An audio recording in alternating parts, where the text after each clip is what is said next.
दोस्तों नमस्कार। हमारी चुनावी यात्रा राजस्थान में लगातार जारी है और ग्राउंड से आपको जो रिपोर्ट दिखा रहे हैं, लोगों की बात क्या है, मुद्दे क्या हैं और जो गहलोत सरकार के 5 साल रहे, वो कार्यकाल कैसा रहा, इस बार क्या लोगों के मन में है, जिस प्रकार से आरोप-प्रत्यारोप का दौर जारी है, उन पर तमाम पेश करते आ रहे हैं। ऐसे ही अभी चुनावी यात्रा चल रही थी, तो बानसूर विधानसभा में मेरे साथ एक पत्रकार मौजूद हैं, यहाँ के लोकल पत्रकार हैं। इनका अगर मैं परिचय की बात करूँ, तो इनका नाम लक्ष्मण जी है और ये दिव्यांग जगत के पत्रकार हैं। तो आपका बहुत-बहुत स्वागत है साहब जी, स्वागत है। और बहुत-बहुत धन्यवाद आपने हमें अपने बहुत कीमती समय दिया। जी, धन्यवाद। लक्ष्मण जी, क्या रहा 5 साल अशोक गहलोत सरकार का? कैसे देखते हैं आप? पहले उस पे बात करते हैं। देखो, कोई भी पार्टी होती है, सब में आरोप-प्रत्यारोप तो लगते रहते हैं जी। और विपक्ष पार्टी का तो काम यही है कि उसके खिलाफ आवाज़ उठाना, हुँ। क्योंकि जब तक विपक्ष नहीं होता, तब तक वो तानाशाही का काम होता है। और देखा जाए तो आम आदमी के दौर पे देखा जाए तो गहलोत सरकार ने अच्छी-अच्छी यहाँ की योजनाएँ लागू की है, हुँ। जिससे चांस बन रहे हैं कि हो सकता है वो वापस रिपीट करें सरकार।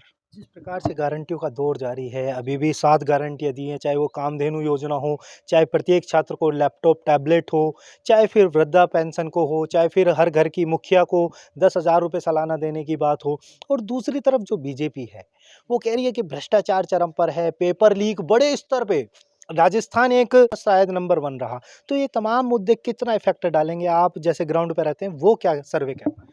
देखो ये जैसे पेपर लीक का मुद्दा था, वास्तव में ही बहुत बड़ा मुद्दा है हुँ। और ये एक बच्चों के हित में भी नहीं है। जी। लेकिन बात ये है कि ये जो पेपर लीक वाला मैटर है, इसमें कुछ लोग सरकार के भी शामिल है इसके अंदर। जी। लेकिन मैं मानता हूँ कि हुँ। कोई भी गवर्नमेंट आए, कहीं न कहीं ये संदिग्धता तो पाई जाती है। अच्छा। चाहे बीजेपी की सरकार आए, चाहे कांग्रेस की सरकार आए, क्योंकि जब तक भ्रष्टाचार तब खत्म होगा जब आम आदमी जागरूक नहीं होगा। क्योंकि मैं चाहता हूँ कि मेरा बेटा नौकरी लगे तो मैं खुद भ्रष्टाचार में उसको आगे धकेलता जी, हूँ। बिल्कुल सही। इस वजह से ये भ्रष्टाचार तो बहुत कठिन काम है, जब तक आम लोग जागरूक नहीं होंगे, तब तक सरकारें कुछ नहीं कर पाएँगी। जिस प्रकार से ये फ्री की योजनाएँ चल रही हैं, क्या ये जनता को प्रभावित कर सकेगी? क्योंकि राजस्थान का रिकॉर्ड रहा है कि हर 5 साल में नया चेहरा देखते हैं। भई बीजेपी 2013 से 18 तक रही, फिर मोदी लहर के बाद भी बीजेपी नहीं आ पाई और तो क्या लग रहा है इस बार वापसी हो रही है गहलोत सरकार की? देखो राजस्थान में आप जो बता रहे हैं, सही है कि यहाँ परिवर्तन तो हमेशा होता रहता जी। है। और परिवर्तन होना भी चाहिए, देखते हैं हम क्योंकि परिवर्तन होना भी चाहिए। यदि कंटिन्यू रिपीट करते हैं तो एक तानाशाही का शासन हो जाता है। जी। अब बात करें कि घोषणाएँ तो कुछ भी हो सकती हैं और घोषणाएँ कभी पूरी भी नहीं होती हैं। जी। वो तो सरकार में रहते ही वो योजनाएँ लागू कर देती हैं, वो जनता के हित में होती है। अब पिछली बार की बात करें तो पिछले कार्यकाल में गहलोत ने अच्छा जैसे खाद्य सुरक्षा योजना है और निःशुल्क दवाई वाला था। बहुत अच्छे-अच्छे उन्होंने योजनाएँ लागू की लेकिन फिर भी वो सरकार नहीं बना पाई, काफ़ी पीछे रह गए थे। अब देखो कितना क्या रहता है। आपको क्या लगता है? आपका आकलन क्या कह रहा है? जैसे आप भी अभी चुनावी दौर है, चुनावी रंगमंच है, तो लोगों के बीच जाते हैं, एक सर्वे तैयार करते हैं, तो आपका आकलन क्या है? आकलन में ये है कि स्पष्ट बहुमत तो ना तो बीजेपी को मिलेगा यहाँ और ना ही कांग्रेस को मिलेगा। किंग मेकर की भूमिका में कौन होगा? किंग मेकर की भूमिका में ये नए जो पार्टी आ रही हैं, आरएलपी है, आसपा है और कुछ निर्दलीय है। कुछ निर्दलीय, मतलब स्पष्टता नहीं है। स्पष्ट नहीं होगा शायद।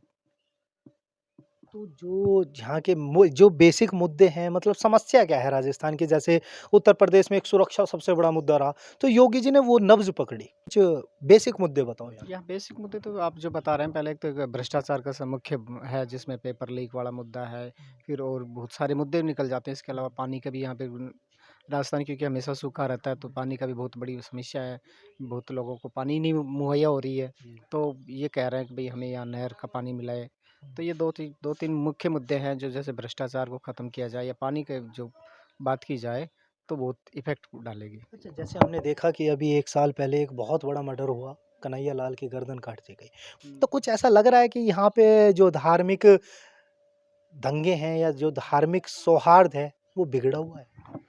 देखो, कुछ क्षेत्र के अंदर ऐसा है जैसे हमारे अलवर की बात करें तो मेवात क्षेत्र है, मेवात के अंदर यदि ऐसी अभी पिछले दिनों हो गया था गो दंगा। हिंसा हुई। हाँ, हाँ। उसके अंदर भी ये धार्मिक चीज़ों को लेकर के हो जाता है। हाँ। तो ये धार्मिक चीज़ें कौन भड़काता है?